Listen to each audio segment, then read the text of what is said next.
Hi there, I'm Stephen, and welcome to Grimdark Grotto. Today, we're going to be having a look at creating a glowing or molten effect for the bladed weapons of your miniatures.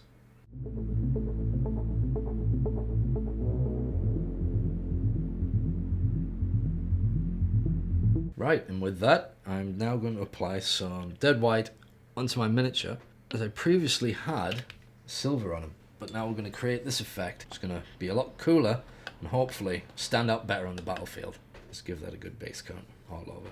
This will probably take a few layers while you're doing this, with this being a darker colour, but it's worth doing. You don't need to go on too thick, just apply maybe 2 or 3 coats. Obviously, if you've primed your miniature white, it's always good to put on another base layer afterwards, but you'll only need to do 1 layer for that. And in the interest of saving time, here's one I base coated earlier.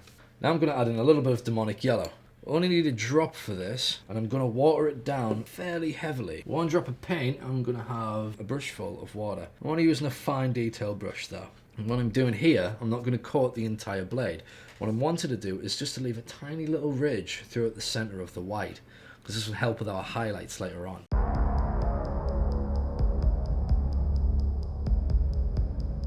Now with this process, you don't need to be super neat. In fact, almost the little bit messier, the better, as long as you keep a high concentration of bright and vibrant colours in the centre of the blade. So we are creating a type of white hot glowing effect. The majority of the heat is going to be provided from the meat of the blade, which is in the very centre of it.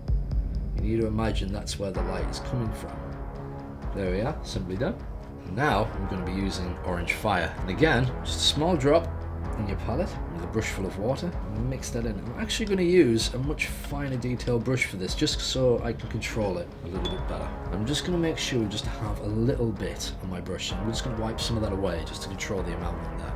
I'm just going to very carefully barely encroach on that yellow, just bring it a little bit onto the blade, and I'm kind of going to have a staggered effect on this. So it's not going to be like a fluid coat at all. I want this to be a little bit messy, so like you can see that the heat might be dispersing in a different way across the blade.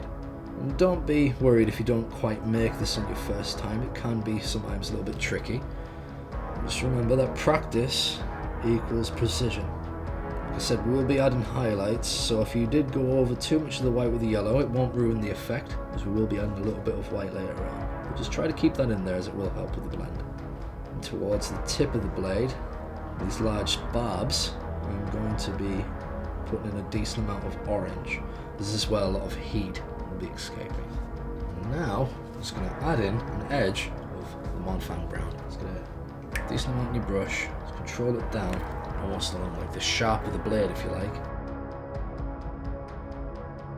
Now comes the more detailed part of this. After you've done edging, you're going to be choosing places for this brown to spot in.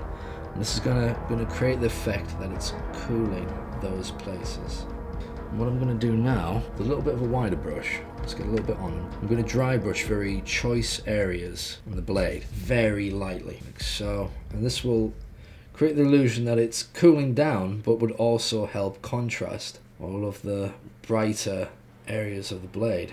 Now, I'm going to heavily water down our yellow. The kind of consistency you want to be looking for, I mean, can vary, but we almost want to make it like a glaze. So very thin, almost like a wash. So very light, and they'll trail off quite quickly.